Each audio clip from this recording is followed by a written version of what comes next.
नमस्कार, आप live cities देख रहे हैं। मैं हूं जय शुक्ला। बिहार में कोरोना की तीसरी लहर का आगाज हो चुका है। ये बात है खुद मुख्यमंत्री नीतीश कुमार ने कबूल किया है और इसके साथ ही लोगों से अपील की है कि कोरोना गाइडलाइन का पालन करें, अन्यथा हालात और भी बेकाबू हो जाएंगे।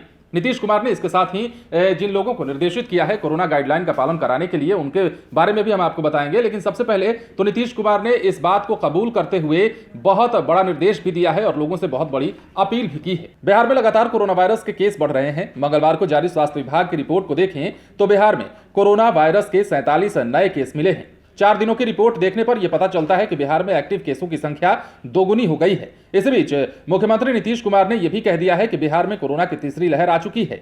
नीतीश कुमार मंगलवार को आईएमए के 96वें राष्ट्रीय अधिवेशन को संबोधित कर रहे थे। इस दौरान उन्होंने यह भी कहा कि कोरोना की पहली और दूसरी लहर से लड़ने में डॉक्टरों का योगदान सराहनीय रहा और अब जबकि बिहार में कोरोना की तीसरी लहर लगभग शुरू हो चुकी है, तो ऐसे में भी उन्होंने डॉक्टरों के काम की सराहना करते हुए उनसे अपील भी की है और कहा है कि हर एक मोर्चे पर आप डटे रहे हैं और आगे भी डटे रहेंगे और लोगों को किस प्रकार से इस महामारी से निकाला जा सकता है उसके विषय में भी उन्होंने इन लोगों से अपील की। बिहार के डॉक्टरों को संबोधित करते हुए नीतीश कुमार ने काफी सारी बातें कही और यह भी तय माना जा रहा है कि बिहार में अगर सावधानी नहीं बरती गई तो हो सकता है कि वही तस्वीर एक बार फिर से देखने को मिले जो तस्वीर आप और हम सभी मिलकर देख चुके हैं कोरोना की पहली और दूसरी लहर के दौरान। अब चूंकि नीतीश कुमार ने यह कबूल कर लिया है कि कोरोना की तीसरी लहर बिहार में आ चुकी है, तो ऐसे में अब यह भी देखना होता है कि बिहार में किस प्रकार से कड़ाई की जाती है। आपने देखा कि 1 जनवरी यानी कि नए साल की पहली तारीख को लेकर जहां एक तरफ लोगों में उत्साह था, तैयारियां की जा रही थी पार्क और चिड़ियाघर घूमने जाने की, तो ऐसे में सरकार ने बड़ा फैसला लिया और चिड़ियाघर और सभी पार्क जो है बिहार के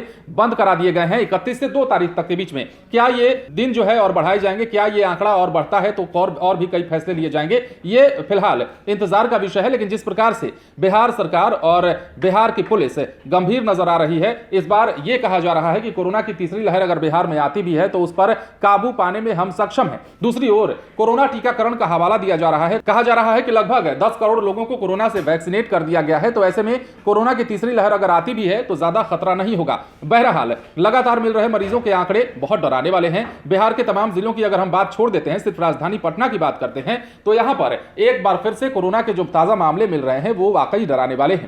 पहली और दूसरी लहर में आपने देखा कि पटना जो है वो कोरोना का हॉटस्पॉट बना रहा और एक बार फिर से जिस तरीके से लगातार मरीज मिल रहे हैं वो देखने के बाद यही कहना उचित लगता है कि पटना एक बार फिर से कोरोना का हब बनता जा रहा है, यानी कि हॉटस्पॉट बनता जा रहा है। और इन्हीं सभी चीजों पर बिहार सरकार की भी नजर है, बिहार के स्वास्थ्य महकमे की भी नजर है। और आईएमए जब नीतीश कुमार आईएमए में जब संबोधित कर रहे थे डॉक्टरों को, तो उन्होंने काफी सारी बड़ी बातें कही, लोगों से भी अपील की और डॉक्टरों के काम की सराहना करते हुए उन्हें आगे मोर्चे पर डटे रहने को भी कहा है। अब देखने वाली बात यह होती है कि बिहार में कोरोना का जो आंकड़ा है वो कितना बढ़ता है, क्योंकि देश के अगर बाकी राज्यों की बात कर लेते हैं, लगभग ऐसे 22 राज्य हैं जहां पर ओमिक्रॉन का खतरा भी अब मंडराने लगा है, ओमिक्रॉन के केस मिलने लगे हैं।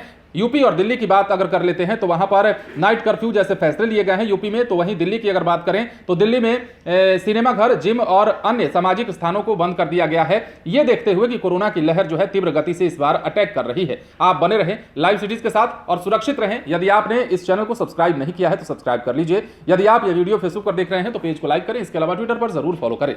धन्यवाद।